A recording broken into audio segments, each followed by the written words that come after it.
The death of Junior Pope came to everybody as a shock. And for those of you who don't know Junior Pope, he was an actor and was recently involved in a boat accident that led to his death. I'll be reacting to a video of the event that led to his death based on his colleague account.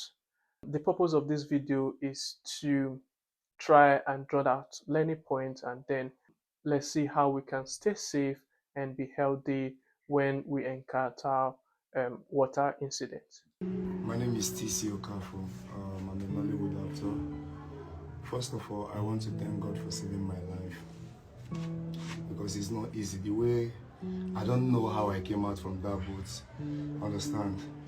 But the only thing I thank God for is that I came out alive with some of the crew members. So this is TC, one of the colleagues that survived the boat incident, and the narration was mostly in Pidgin English. That's one of the language in Nigeria. So I'm going to be stopping and then translate and then react to what he is saying in the video from time to time.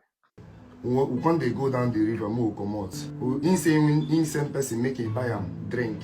One hero and one tiger. Carry that to alcohol. Then give the DOP, collect one. They come the drink. So one of the things he noted before the start of the journey is the purchase and consumption of alcohol. And there's a lot of research linking alcohol and drowning incidents. I'm not particularly saying that that was what resulted to the incident, but it's worth noting because it is a significant finding in this video. As they come the drink, since we will start this job, I dey always sit down for front. I know they like sit down for. I don't see where boat can say. I know they like sit down for that. I dey always like hold that rope. It's it's very important to me that the rope now do me all this small scratch. Now the fan of the boat now do me this thing. So I did for that front. They were making a video, and as they make everybody put phone for pocket, make everybody put phone for pockets. One of the things I noticed in this video is that he has a particular place of safety. He normally positions himself at the front side based on his previous experience, and he holds onto a rope that is very tight. The guys he was traveling with, he noticed that some of them were using handheld devices that distracted them in the process. The DOP was wearing a jacket and the director was wearing a life jacket. Only two of them wear life jackets. But before I entered the boat, I carried my Fanta while I buy.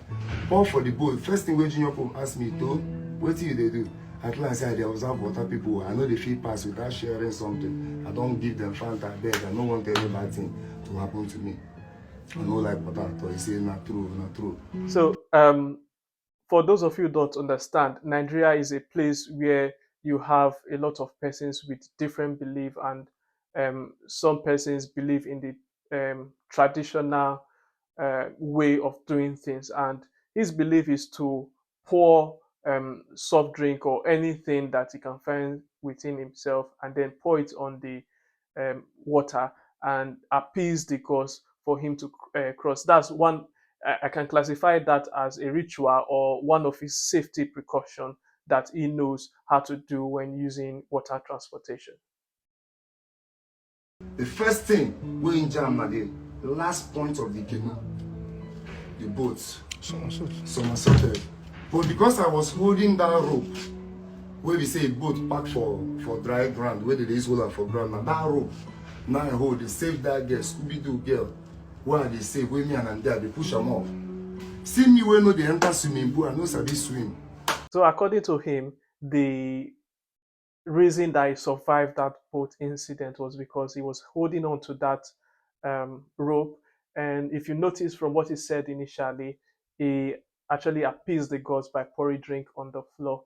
And from his event, from the story and this account, I noticed that some of those crew members did not even put on a life jacket, and it was few of them that was wearing a life jacket during that journey, which is one of the important things you should do while using any water transportation, because you need to stay afloat for you to get help, and sometimes help can be minutes away, can be hours away. and that life jacket is going to keep you afloat. Even though you know how to swim or you don't know how to swim, it is very important that you put on a life jacket. So now those people wey sight from that place wey we take off, and then come dey come with boat come save us. By then I was already getting weak. I'm tired of holding that thing because that girl too dey try hold me make I survive. Me wey no sabi swim, I dey hold the rope, the girl dey hold me. So two of us for go. This is one significant thing you should know about water. Anybody that is drowning would try to hold on to anything that they can see just to stay afloat at the detriment of another person. So it's very important, if you're not trained to go and rescue, do not enter the water. I came out, I went to take tetanus injection in my hand because that water was very bad and treat the mouth of this thing. So tetanus injection is to prevent infections in the long run, because the water and any injury you are sustained can result to it. So having that vaccine or making sure that you are immune against it is the best point of treatment. Now we rush go report for there because now there we park motor. They come they say why film people they always do this thing. Say they don't tell us anytime we will come, make we come rent jackets for their station before we dey enter that water because they be marine police. Say but because of our stinginess, say we know they even come carry them with some divers. Now because of our stinginess, if we come. So this is what I was saying initially. You will notice that some of them did not wear jacket, and they even went to a place where they could rent a jacket and they did not see the need to get it, and that's one of the reasons the police was chastising them. It is very important. You cannot compromise. If there's no life jacket, do not enter the water. Now we have reacted to the video.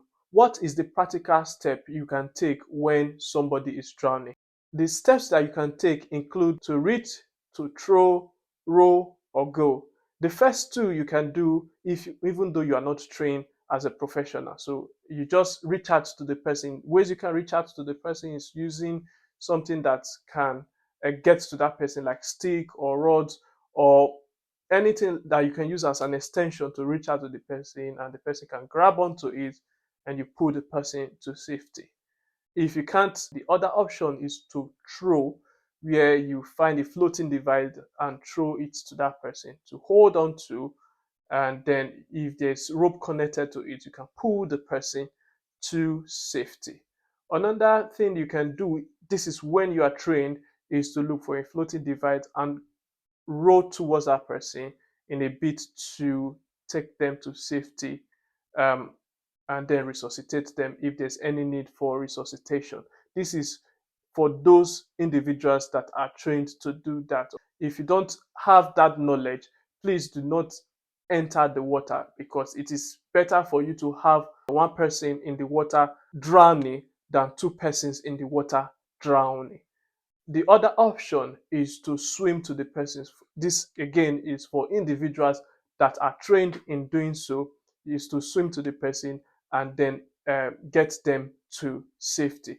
This is for only trained individuals. For people that are not trained, the two options available for you is to reach out and to throw any object that they can hold on to, or you can use to pull them to safety. I'm glad that you stick to the end of this video, and if you learned one or two, please do not forget to like, subscribe, and share our video. Please watch out for our next video that is coming up very soon.